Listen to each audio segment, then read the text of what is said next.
किसी नगर में एक सेठ जी रहते थे। उनके घर के नजदीक ही एक मंदिर था।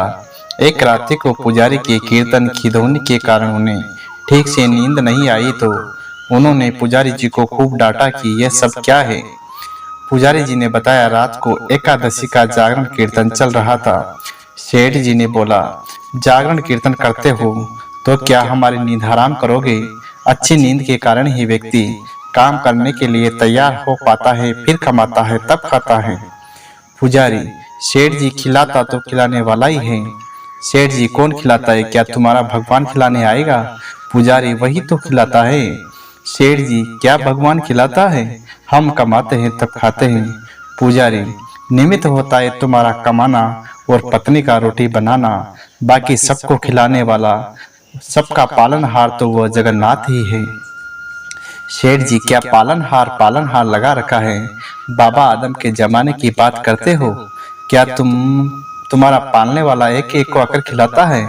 हम कमाते हैं तभी तो खाते हैं। पुजारी, सभी को वही तो खिलाता है। सेठ जी, हम नहीं खाते उसका दिया। पुजारी, नहीं खाओगे तो मार कर भी खिलाता है।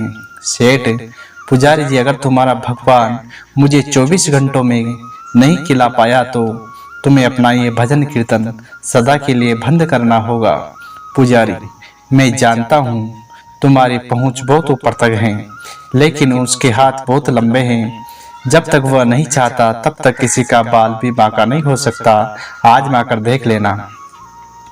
पुजारी जी की निष्ठा परखने के लिए सेठ जी घनघोर जंगल में चले गए। वहां एक विशालकाय वृक्ष की ऊंची डाल पर ये सोचकर बैठ गए कि अब देखता हूँ इधर कौन खिलाने आता है। 24 घंटे बीत जाएंगे और पुजारी की हार हो जाएगी। सदा के लिए कीर्तन की झंझट से मुक्ति मिल जाएगी। तभी एक अजनबी आदमी वहां आया। उसने वृक्ष के नीचे आराम किया, फिर अपना सामान उठाकर चल दिया, लेकिन अपना थैला वहीं भूल गया या छोड़ गया, ये तो ईश्वर की माया है। थोड़ी देर बाद डकैत वहां पहुंचे।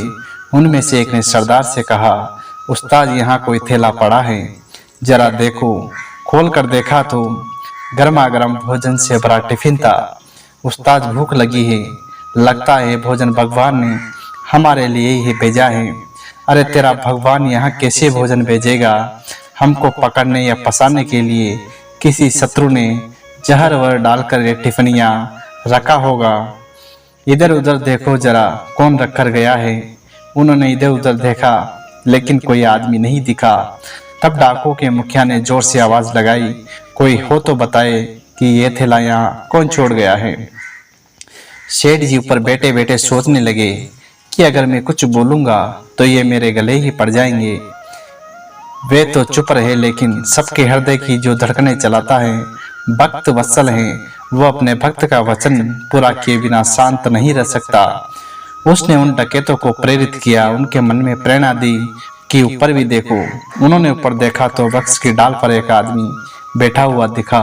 डकैत चिल्लाए, अरे नीचे उतर। सेठ जी बोले, मैं नहीं उतरता। डकैत, क्यों नहीं उतरता? ये भोजन तू नहीं रखा होगा। सेठ जी, मैंने नहीं रखा, यहाँ कोई यात्री भी आया, वह यहाँ इसे भूल कर चला गया। डकैत, नीचे उतर, तू नहीं रखा होगा। जहर मिलाकर और अब बचने के लिए बहाने बना रहा है। तूने ये सब भोजन खाना पड़ेगा। सेठ जी, मैं नहीं उतरूंगा और खाना तो मैं कतई नहीं खाऊंगा। डकैत, पक्का तूने जहर मिलाया है, अब नीचे उतर, ये तो तुझे खाना ही होगा। सेठ जी, मैं नहीं खाऊंगा, नीचे भी नहीं उतरूंगा। अरे कैसे नहीं उतरेगा? सरदार ने एक आदमी को हुक्म दिया, इसे जबरदस्ती नीचे उतारो। डकैत ने सेठ को पकड़कर नीचे उतारा। डकैत, ले खाना खा। सेठ जी, मैं नहीं खाऊंगा। उस्ताद ने एक चटाक से उसके मुंह पर तमाचा जड़ दिया। सेठ जी को पुजारी की बात याद आई, नहीं खाओगे तो मार कर भी खिलाएगा। सेठ फिर भी बोला, मैं नहीं खाऊंगा।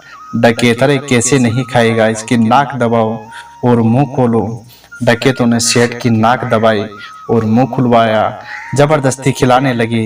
वे नहीं खा रहे थे तो डकैतों ने पीटने लगे। तब सेठ जी ने सोचा, ये 5 है और मैं अकेला हूँ, नहीं खाऊंगा तो ये मेरी हड्डी पसली कर देंगे, इसलिए चुपचाप खाने लगे और मन ही मन कहा, मान गए मेरे बाप, मार कर भी खिलाता है। डकैतों के रूप में आकर खिला रहा, चाहे भक्तों के रूप में आकर खिला, लेकिन खिलाने वाला तो तू ही है। आपने पुजारी की बात सत्य साबित कर दिखाई। सेठ जी के मन में भक्ति की धारा फूट पड़ी। उनको मार पीट कर डकैत वहां से चले गए तो सेठ जी भागे और पुजारी जी के पास आकर बोले, पुजारी जी मान गए आपकी बात कि नहीं खाए तो वो मार कर भी खिलाता है। इससे यही प्रेरणा मिलती है। सत्य यही है कि परमात्मा ही जगत की व्यवस्था का कुशल संचालन करते हैं। हम परमात्मा पर विश्वास ही नहीं बल्कि दृढ़ विश्वास होना चाहिए। दोस्तों, अगर कहानी अच्छी लगी तो शेयर, सब्सक्राइब एंड लाइक करना ना भूलें।